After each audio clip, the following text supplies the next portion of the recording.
Hi, and welcome everyone to Whole Soul School and Foundation's Fireside Chats for June 2022. I'm Marie Mohler, and I'm an author, intuitive life coach, and a co-host of these Fireside Chats. And I'm here today with Lacy Frazer, my co-host, who is a clinical psychologist by training and a practicing life coach and consciousness educator today. We want to welcome our listeners who are joining us today. Our mission here at Whole Soul School and Foundation is to increase self-awareness, personal empowerment, conscious communication, transformation, and freedom in people worldwide through our Good Vibes broadcasting and consciousness teachings. We believe that these conversations are the education, and we thank you for joining us. If you are inspired by our Good Vibes broadcasts and want to pay it forward, we invite you to make a donation through our website at wholesoulschoolandfoundation.org.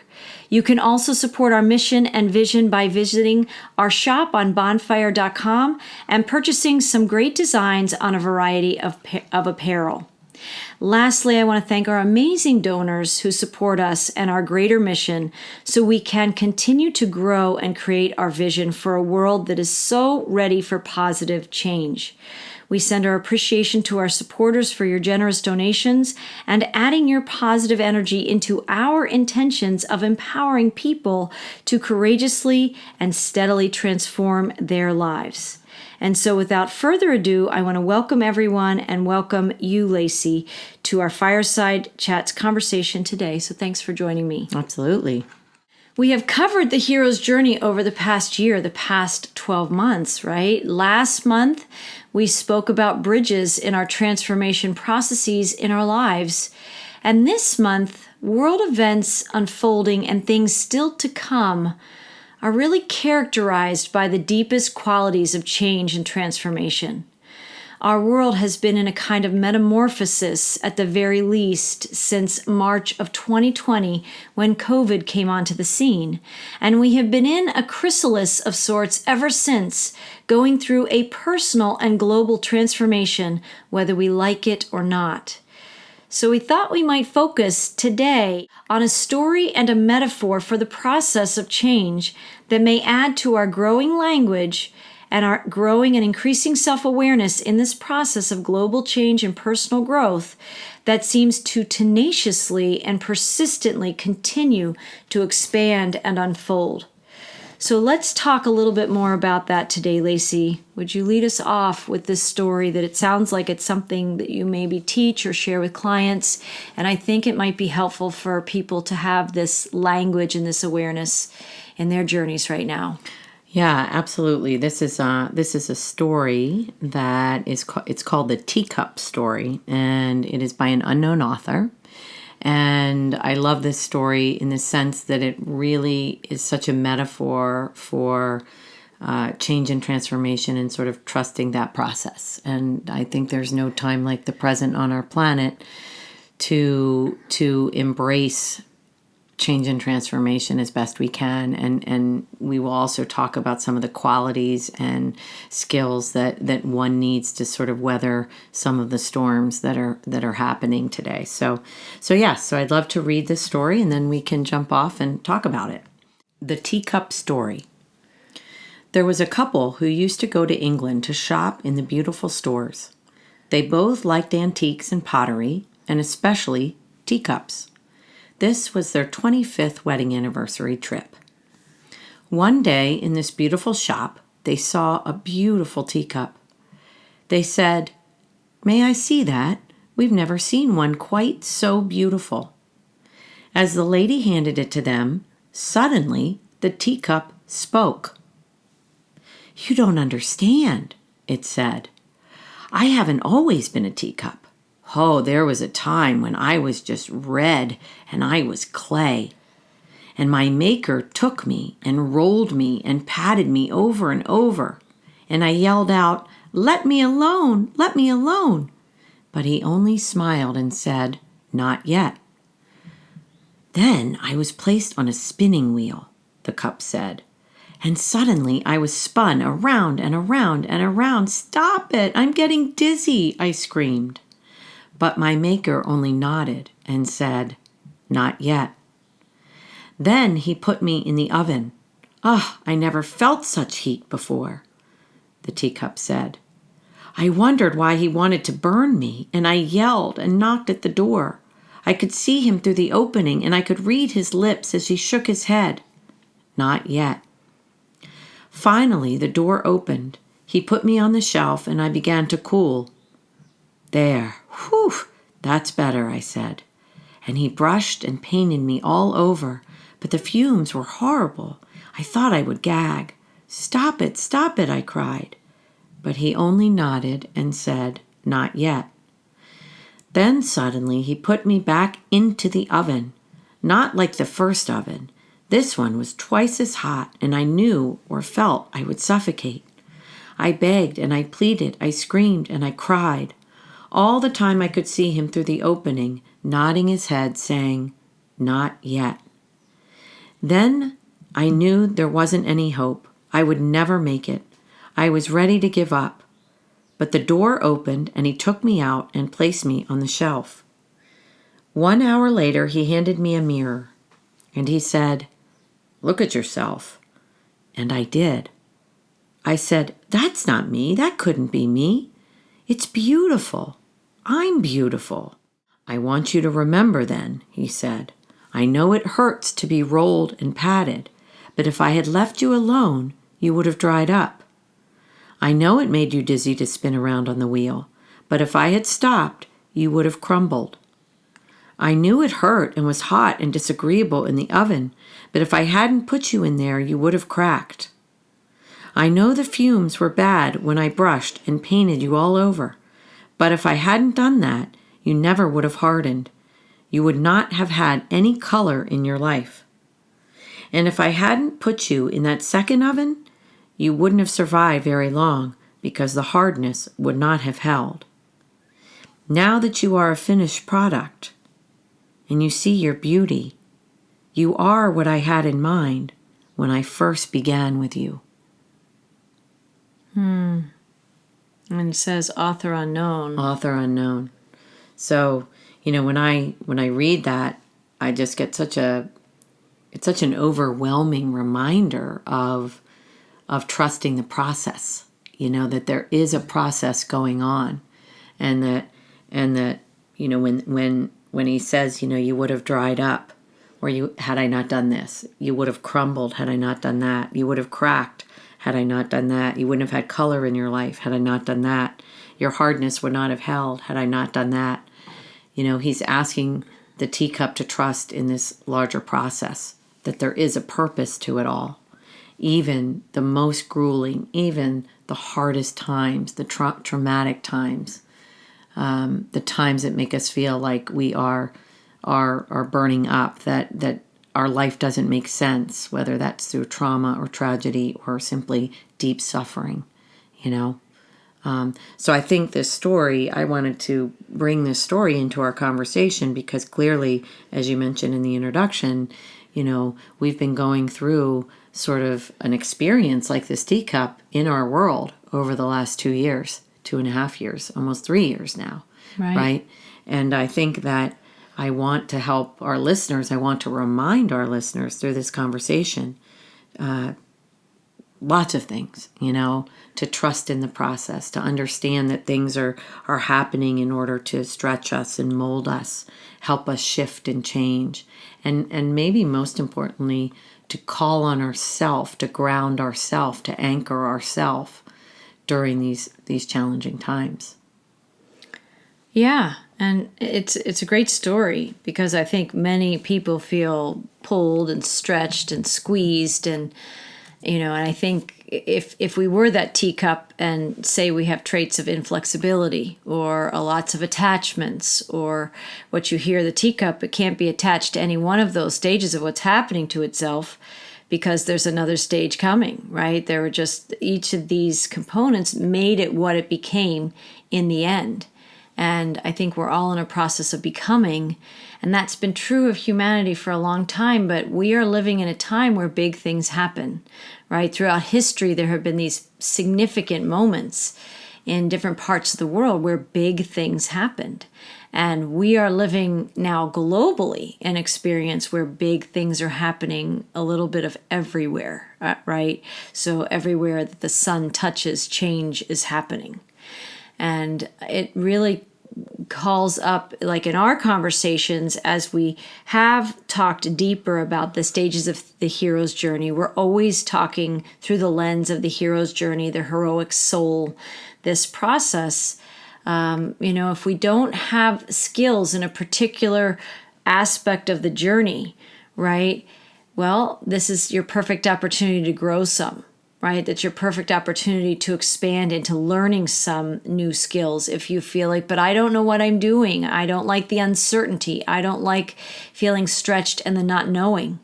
I think that this is a time to call out these traits that are inside a hero. You think all the people that we read about in our mythologies and our stories through, the centuries and the decades of all the literature that we have, they don't become who they're destined to become and who the hero that they're ultimately meant to be in the world and bring those lessons and messages back the way that only they can, unless they go through this stretching process.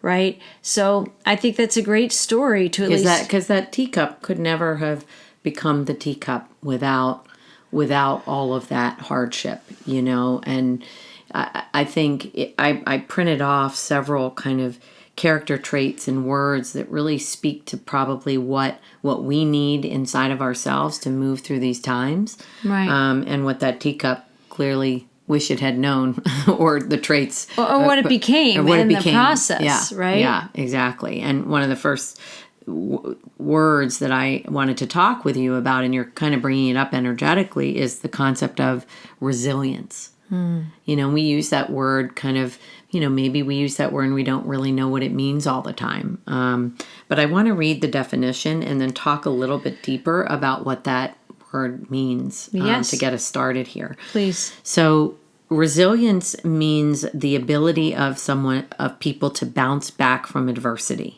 Right. So in psychology, resilience often refers to a set of mental processes that a person must go through to overcome a traumatic event. I think there are even 8 stages of resilience, which we don't necessarily need to get into on this podcast.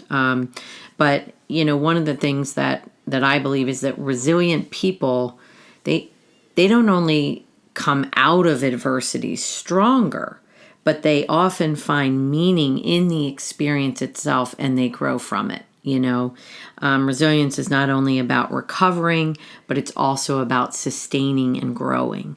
And I think that's very much, we've touched on the essence of what I just said in the hero's journey a lot, right? Mm-hmm. Because the rising hero within it's us. And if we can have kind of look through the lens at anything we're going through, as any adversity we're going through, as something that is happening for a reason. We're trusting that process, and that we look at it as an experience to learn from and grow from, and in the deepest sense, and I think that's so a characteristic of resilient people in general is that they know that, right? They see adversity as opportunities to grow and learn from. Yeah, there's a sense of, even if it's uncomfortable for them as in their own experience, that they know that it is purposeful. Yes. And they can almost, the word might be embrace. They can almost embrace unpleasantness or challenges because they know it's leading them into a deeper part of themselves or deeper skills. It's growing them as a person, and I would say as a soul, that that resilience is part of trusting the process. Yeah, absolutely. I was thinking as you were talking about the teacup, and I was thinking, well, the teacup was going through that process. The teacup didn't know that it needed resilience to go through the process. It's like I imagine the teacup learned it in hindsight. Right. Well, and it seems like the changes that were happening to the teacup when it was clay, and I don't remember each of the different stages, but when it's going through that, it's on the put in the spinning first wheel, spinning it's put wheel, in the oven. and then it goes into a deeper oven, right? It doesn't understand, and it is, you hear it in fear. It's crying out in fear because it doesn't like something that it's experiencing for the first time, right?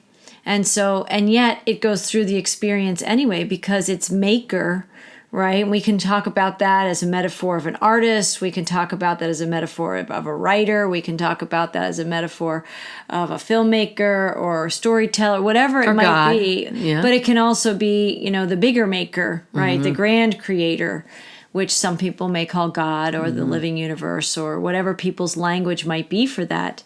But that is true of our own experiences. And so not every experience that someone is having is pleasant. Not all growth experiences, I don't have to tell our audience this, right, is positive, that it feels fun and fabulous and adventurous. Sometimes it is painful. Sometimes things in our life are being stripped away, or sometimes it's through a great loss, or sometimes it's through a great stretching, or sometimes it's through a pandemic where it calls us to reevaluate our beliefs or take a look at ourselves, and we see fear coming up in the ways that it expresses. And we may not like it, but in that process, it seemed like the teacup's clay, the maker kept moving that clay into its next better form that it needed to be in to become what it was ultimately going to become, which the maker knew at the ending at the beginning by knowing it was going to become a teacup, right? But the teacup doesn't know that. So there's a trusting of the unknown. There's this trusting of the process. And resilience comes in. And again, I don't think the teacup had it in the beginning, but may have it towards the end. That's a gift that it gleans from the hero's journey.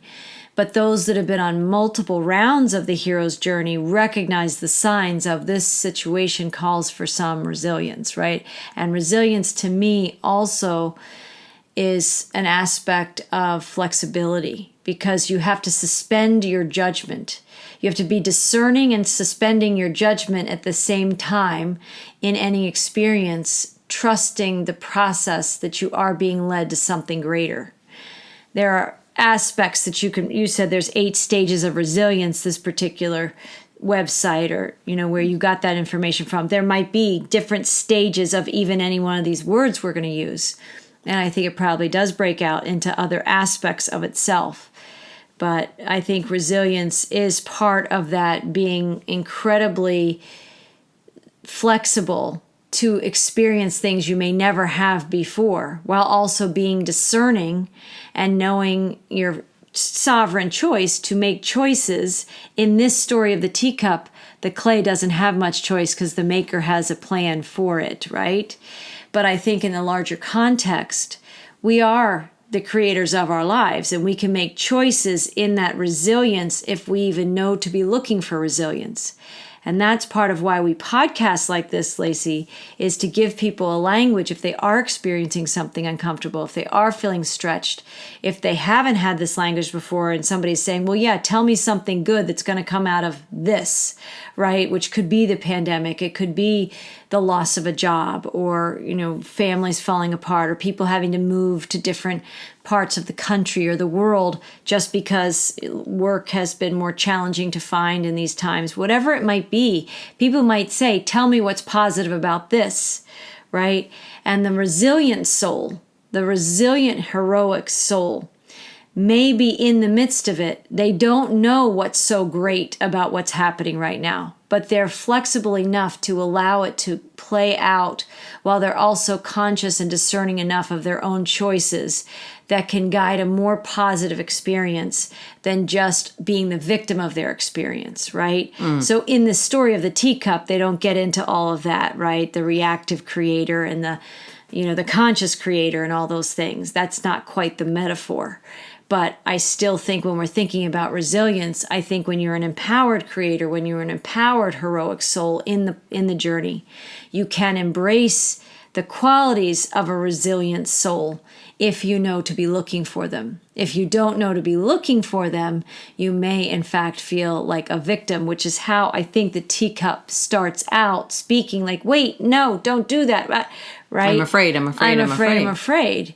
And that's a little different than being a soul that allows kind of a witness observer of their own experience, that they know they're a creator. Oh, these things are happening that don't feel pleasant, but I know I'm still the creator even in the unpleasantness.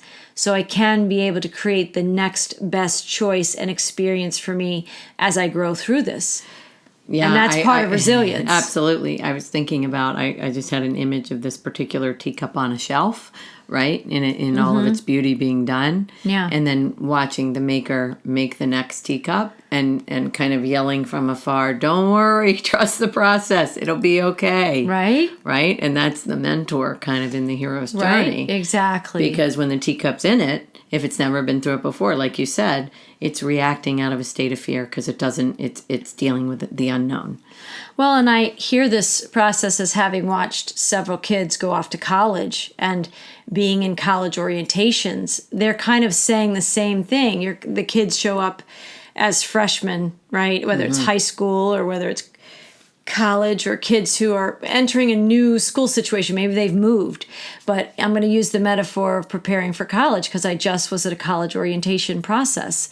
And that's exactly kind of how they're talking to these students. You know some things, right? You've obviously survived and thrived and graduated, and you've been accepted into our school, which is a milestone unto itself. But you're going to learn a whole new set of skills here, and you're going to feel like you don't know things, and you're going to have to trust the process. And we've seen many, cohorts of students go through our programs and our schools and our educational process, and you will rise, right? And we will give you every opportunity to rise. Your resilience will be tested. You will be stretched in classes. Some professors you're going to understand, some you won't, right? Some of our philosophies and the way we do things here are going to resonate with you, and some won't, right? But you're going to be given plenty of opportunities to seize this experience, and we can use the word adventure here. And I think that's also another illustration in the world of things that happen to us, right?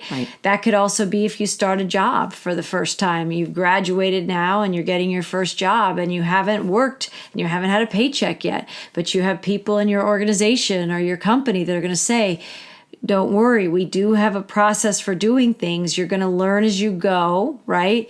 And so how often do we can talk about COVID like it's the anomaly, which it was, this particular experience has not been experienced as globally ever, I think, on the planet before.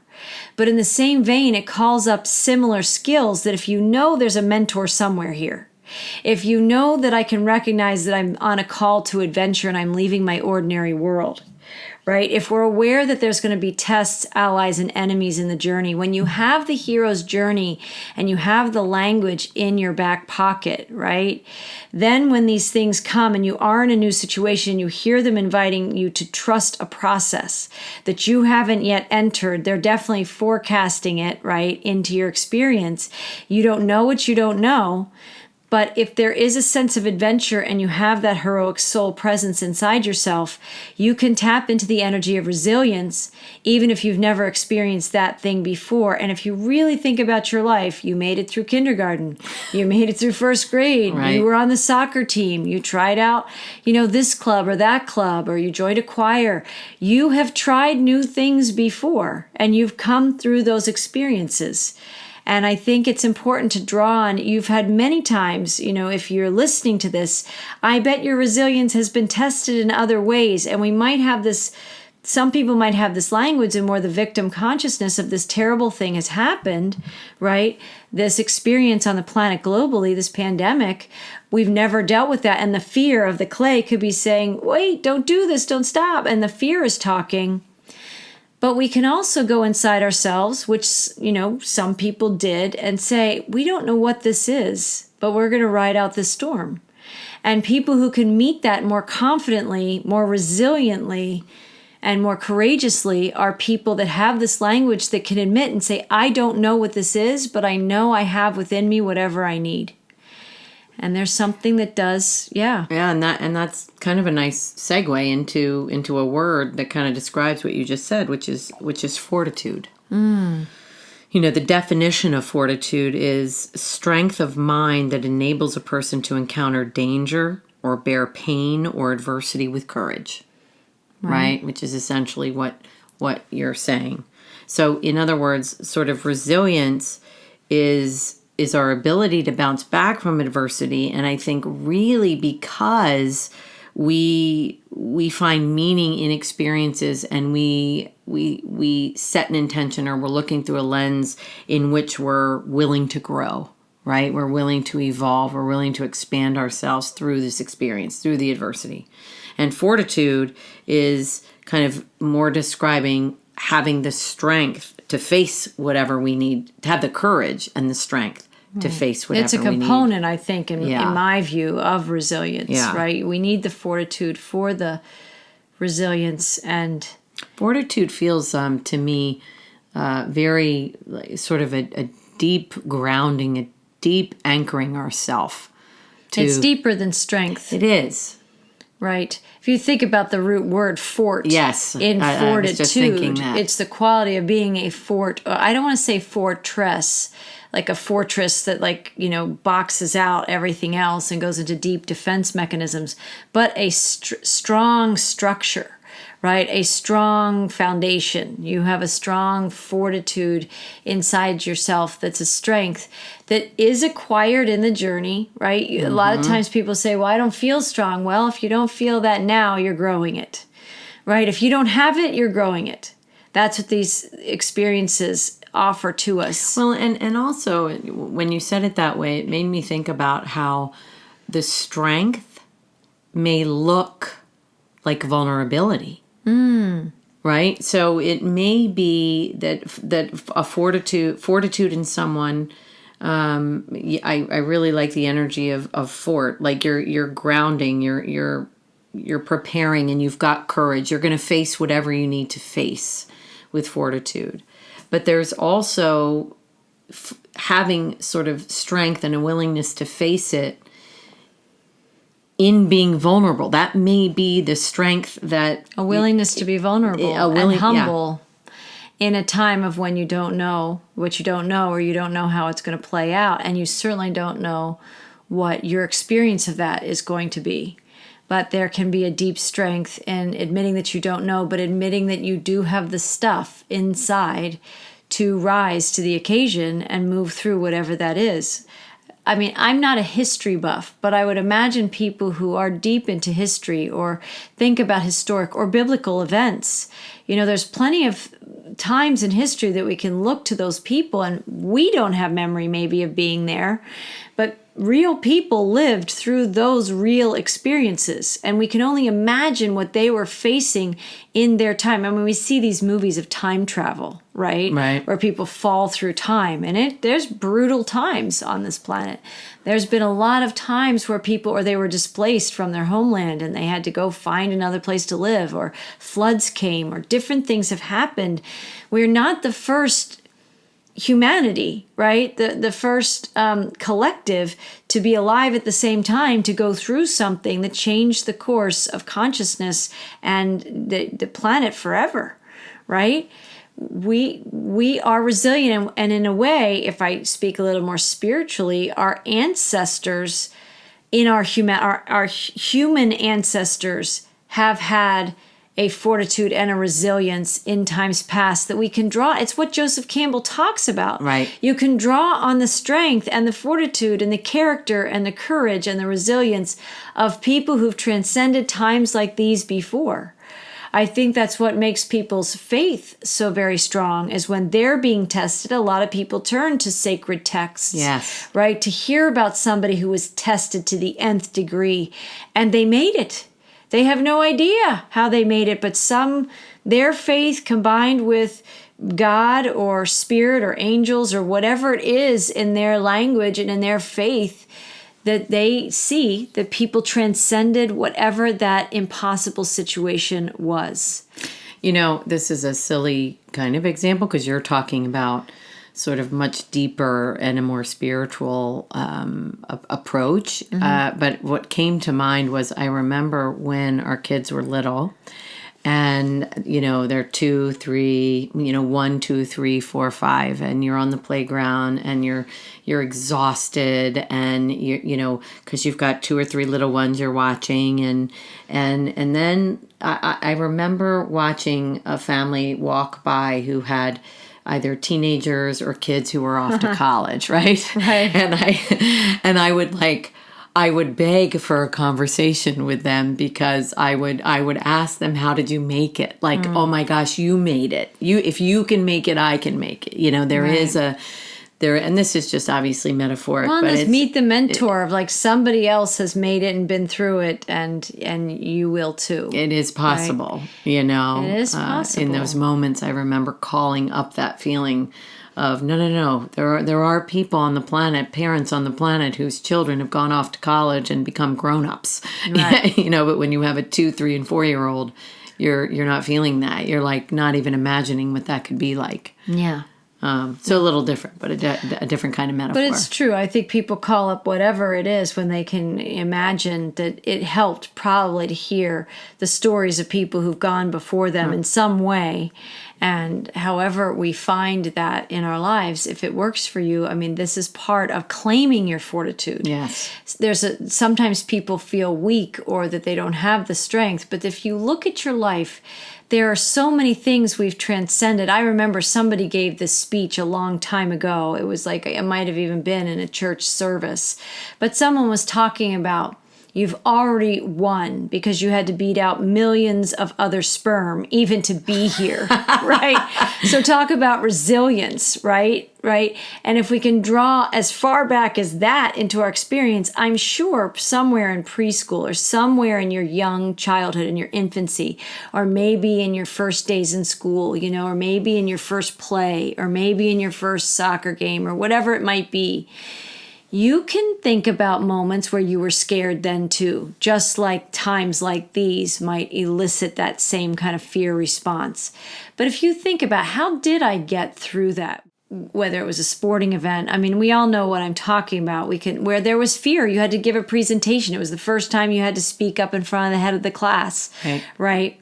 And for some people that's a fabulous experience, and for other people that like public speaking was terrifying. But we all get through those moments somehow. And I think these traits are more, I don't want to say hardwired, but they're part of our design. Yes. It's not something that's absent from us, but it's something that might be unpracticed and unclaimed. And I think that's what experiences like these give us the opportunity to step up and review and say, I've faced this before. It looks different because the pandemic is a different language, but it's not unlike when I had to give that first speech, right? Or I had to go through graduation. I had to walk across the stage and accept my diploma. Or I had to be the first one in school, in medical school, or wherever it might be, to do the exercise and be the example, right? For a lot of people, firsts are fearful. They're afraid of things that they just haven't experienced before. But by going through that even one time, you may also be gaining the skills that makes you a mentor. We all are taking our place from being the student of experiences to become the teacher of them. And, this goes beyond, I think, the teacup story, because that's just a beginning conversation of like, it really is a metaphor for trusting a process that we're all still in somewhere. Yeah. Right. And yet we will be the stories. We will be the characters. We will be the heroes that people in generations to come will say, but they did the impossible. Like they survived that experience, and they went on to create new plays and new films and new art and new buildings and new structures and new systems because of what they learned in that experience.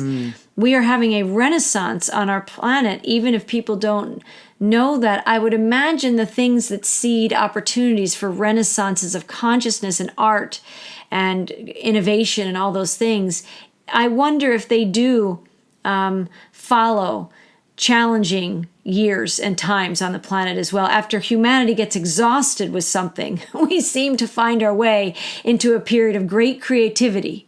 Love that. Right? Well, and I think that's so true. And I think it's kind of, it goes along with, we've talked on here before about learning from contrast, Right. I mean, the depth of darkness or despair or tragedy or trauma or whatever that is can only give birth in some ways to this rising. Yeah. Yes, that's where this language, fortitude and resilience, and I think you've got a few other words here for us, which we should probably cover. Yeah. But we're acknowledging that some other people, we might call it, some are more practiced, some are less practiced, but we're all heroic souls. Right. Right? And so we're choosing to seed in this podcast the language of more the practicing hero, right? Right. The one who's in the journey, who's willing to gain some of this language. Because there's plenty of other words that people could say. They could use words like tragic, suffering, pain, awful, terrible, and then a whole series of words that connect to more of a victim consciousness of the experience that they're having. And that's not to say that people are not having that heroic soul's journey, and that's just the way it's expressing in them. But with a couple of degrees of perception shifts, things that are extremely uncomfortable, things that are extremely painful, where we have to go into places where we really don't know how it's going to go. And there are triggers of fear. We can be saying, where can I find resilience inside myself? What are those layers and aspects of fortitude that are in me, that I've met a similar energy of a challenge like this before, and I will come through this again? Right? We can choose to talk to ourselves through empowered language and empowered vision and perception, or we can choose to talk ourselves into the same victim consciousness that traps a whole lot of people, where it's a rut and a well-worn pathway, where they're in the hero's journey, but they're the ones that are like, I didn't get the job, and I didn't get the money, and I didn't get the girl, and I didn't get it didn't work out for me. Things never work out for me. That's a lesson in this hero's journey that some people are spending a lot more time learning some resilience, even in victim consciousness, to get to a point of like, I think I've passed this road, this crossroads a few times. It feels really familiar. Maybe I don't want to use this language. Maybe I want to listen to people who are talking about other words, other ways I can be talking to myself, looking for things inside myself where I did transcend challenges before. I have the skills inside myself, even if my language right now doesn't reflect that. Yeah. Beautiful. Right? Yeah, well said. Another word that I wanted to bring up is the word grounded. And all of these words, they're sort of cousins, but they vibrationally and energetically, they have slightly different meanings, And when I think about the word grounded, and especially grounded in a storm or grounded during hard times, the first vision I'm either using a boating analogy or a water analogy. And I remember as a kid, one of my most favorite things to do, we used to do is we'd be at the water's edge at the ocean, and we'd kind of get just close enough to the breaking waves so that we'd see who could remain standing the longest. And I figured out at some point that by burying my feet as deep as I could in the sand, that I was going to stay upright the longest, even with the breaking waves over me, because I was grounded. Right. And if you can feel that metaphor, it's powerful. And what do we do to ground ourselves during unstable times? What do we do to feel like we're on firm footing when everything around us would suggest would have the potential to kind of knock us off our feet? Right. And it's probably different for everybody, but I'd love to just dialogue about that briefly, and with that visual of like grounding. And even using this energy of resilience, because you might have done that the first time and been knocked down. Yes. And the person who has the victim consciousness and gets knocked down 2, 3, 4 times by those waves, and you see your brother and sister or whoever, that they didn't get knocked down. And the person who talks to themselves in more from the victim side of language can say, this doesn't work, I can't do it, like that, it's just the waves are too big, or they're older than me, or whatever it might be. All the excuses that support the self-talk that keeps you in you're being defeated by your own task, your your own challenge. But the person who wants to rise up and find another way, there's got to be another way. I mean, that's one of the ways that I always think. There's got to be another way. If this isn't working, there's another way. And you're the master of that. Right? Yes. And so, but you obviously did that with the waves and found like, oh, look, if I, so you didn't just stay knocked down after the first. I'm guessing you didn't do this perfectly. After you got knocked down one time, you had to intuit or listen for or whatever, find a way that was going to work. And that worked for you, really anchoring your feet, digging deeper down into the sand, which is not unlike what a tree does. I mean, you can see we have tall pines around us, and you can see some big storms we've seen come through, especially this last couple of years. And you can see when the winds get blowing, and you can see these huge pines, sway. And I don't know how tall they are. I'm not good with like judging the number of feet that a tree is, but they're tall trees. And what do they have? They have these deep roots that are grounded. So they're flexible. They're going wherever the wind is blowing them all over the place, but they have those roots. And I know about those roots because they often grow underneath my driveway and they pop up the concrete. They're so strong and they're always growing. They're always extending themselves for greater strength and fortitude and grounding to be resilient when those bigger and bigger storms come through. So I think you gave a great example of grounding your feet. You made like a tree in the ocean is what you're talking about. Yeah, and I think your example of trees and the roots is just so profound. Exactly. Right. And that's a call. Now, some people would say, well, it's nice that you're talking about, I don't know how to do that. And maybe that's a podcast for itself to break some of these things down. How do you become like the tree that has these deep roots? But that's certainly, we can turn that into a question for now today and say, what are the things that make you feel calmer, better, more serene? Most people... Centered. Most people feel this when they're in nature. Nature often tends to ground, unless you're in the middle of a blizzard or something. Right. In which case you would ground differently. But that's, again, we have the power of choice and discernment amidst the uncertain times, right? Right. So, but it's always better if you can practice these things when there isn't a storm. So when the storm is there, you know exactly what to do, right? It's like why... as kids or maybe even adults in office buildings, they do practice kind of fire drills. It's like there's this emergency preparedness that if you do it enough times, you will know what to do when the time comes. Right. And that's why I think it's a good idea to have a kind of practice. Don't wait until you're in the middle of the storm, like, okay, I need to find some grounding now. Right. It's far better if you're paying into these aspects of you, that you take care of yourself in these ways, and you know what is where these trees that send out their roots deep and under the lawns, and it's kind of the silent creeper, but it's kind of creeping and setting itself up to be stronger and stronger and stronger and stronger as it grows taller and taller. And trees don't seem to me, from anything I can see, to stop their growth of roots. Right. They just keep putting more out and growing further and deeper and wider. That's us, right? Yeah. That is a deep form of grounding, and that may be different for everybody, right? Some people might find it in nature, and somebody needs to find it inside their journal. Right. Everybody finds it in their own way, but it's meditation, meditation is a big yoga. I mean, these are like Eastern philosophies, Eastern principles, Eastern medicines. They are deeply rooted in a sense of groundedness energetically, sometimes energetically and sometimes literally. I think about the movement called earthing, where its premise is connecting to the earth that has an electromagnetic field that's interacting with the electromagnetic field of your body in a very grounding way. Right. It's so true. And what we're talking about, too, has elements of...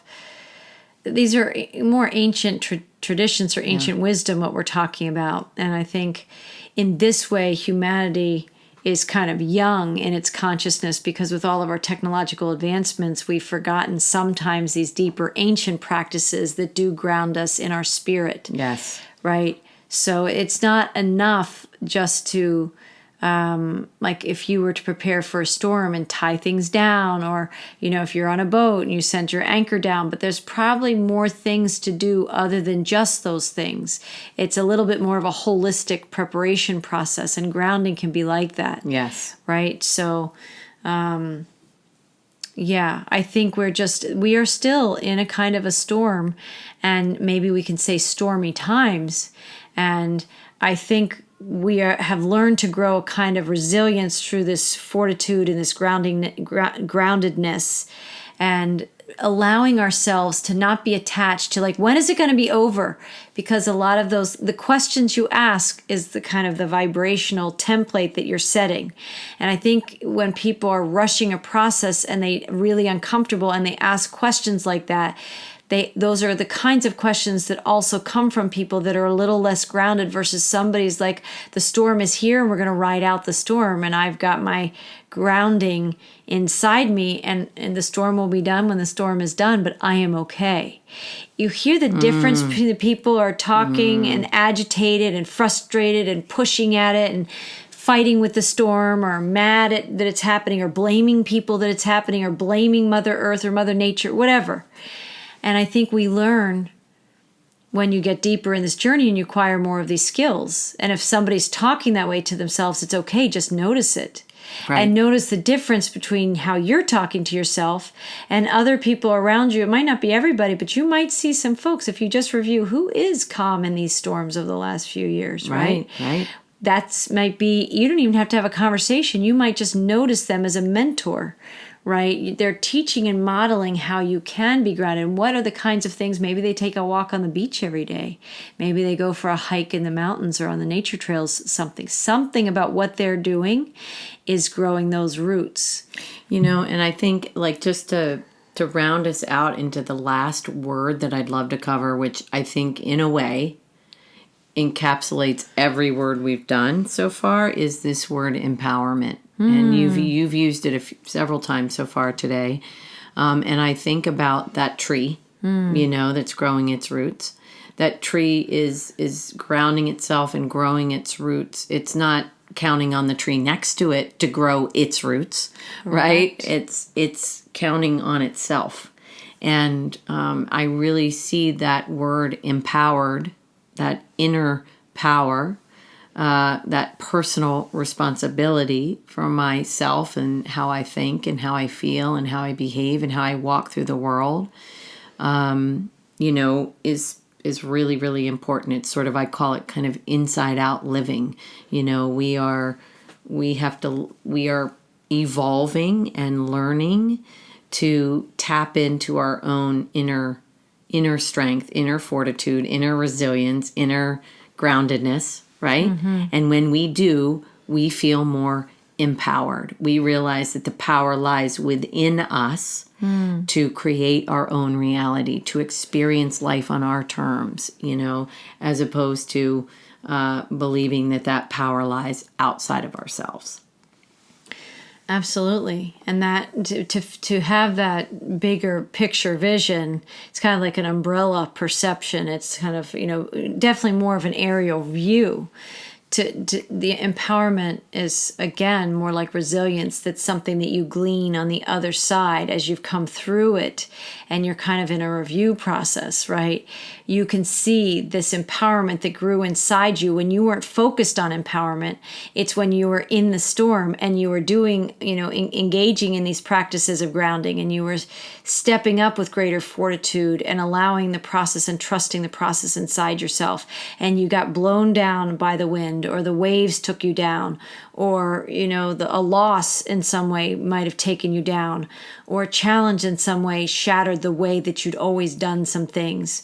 That we see ourselves, in this process emerge as a bigger version of ourselves. And when we can have this self-awareness to look at ourselves and all that we've accomplished, which is why I encourage people to take a look at other times that you've transcended something or you've moved through something successfully, something you thought you were never going to get through when you were younger, or something that did seem impossible. There probably are stories like that for all of us where we can look and say, but I did it before.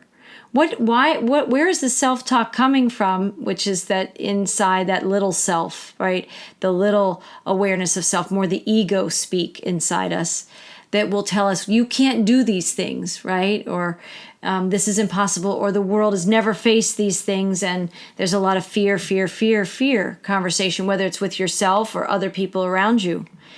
But humanity prevails. It's been through so many challenges, storms and floods and plagues and all kinds of things through the centuries, and we are still here. And we are the descendants of those beings who are courageous in their own experiences. And there are people who were heroes before us, and we are the heroes of our today now. And whether people view themselves as that or they don't view themselves as that, we are still in a long chain of a human family that is showing how it's done. Even if some people might even be listening to this, feel like they still more are in the fear programs or the fear language or the fear triggers and the victim consciousness. But it's your willingness. At any point, you can step into more resilience, more fortitude. You can flip that perception by a degree or two. And when what does fear say? And you let fear speak. What would fear say about how I feel about this? But what would resilience say? What would fortitude say? What would grounding say about what I'm facing or how I'm feeling right now? Right? And when you have that ability to look from a more aerial view and you're not in the minutia of the experience where you're being blown around and blown to bits by all the winds and waves, but you can kind of hover above it with a bigger witness observer perspective, and you can kind of see that aerial view, that's where you can glean a sense of empowerment of, I have the tools to which is what you did when you were a kid and your feet grounded deeper into the sand, right? It's the things that we do. And now as adults, I haven't faced, something like you might have described just on the boat and facing storms at sea. But I've faced storms on land, and we all face them every winter, at least if you're more in the northern hemisphere and you face snowstorms, but we still have it in the summer, and there's hailstorms, and there's all kinds of things. To think that our journeys are not designed to put some challenges before us is a really small picture living, right? If we really believe that we're here so that we don't face any adversity, we may have just missed the mark or read a manual of life that might be like 2 pages long. You know what I mean? Like it's supposed to be safe and perfect, and everybody in your life is fabulous all the time. And you're rosy, and there's rainbows and sunshine all the time. And maybe that's a really short book for some people. But the truth is life is messy, right? Evolution can be messy, but it can be enriching. It can be empowering. It can be extraordinary if you allow yourself to grow your vision just a few more degrees of a more expanded, bigger picture vision and say, this was so challenging, but I did learn this in that, right? Yeah. And I did transcend or triumph in that. Even if it doesn't look like a triumph, we made it. You made it onto another chapter to move in a different direction in your life. And if I can just round us out with this thought that came to me as you were talking, which was what if everything you just said is why we incarnate as human beings? What if this journey here on this earth, facing adversity and experiencing euphoria or joy, what if it's all why we come, right? Right. And it's all about our soul's evolution.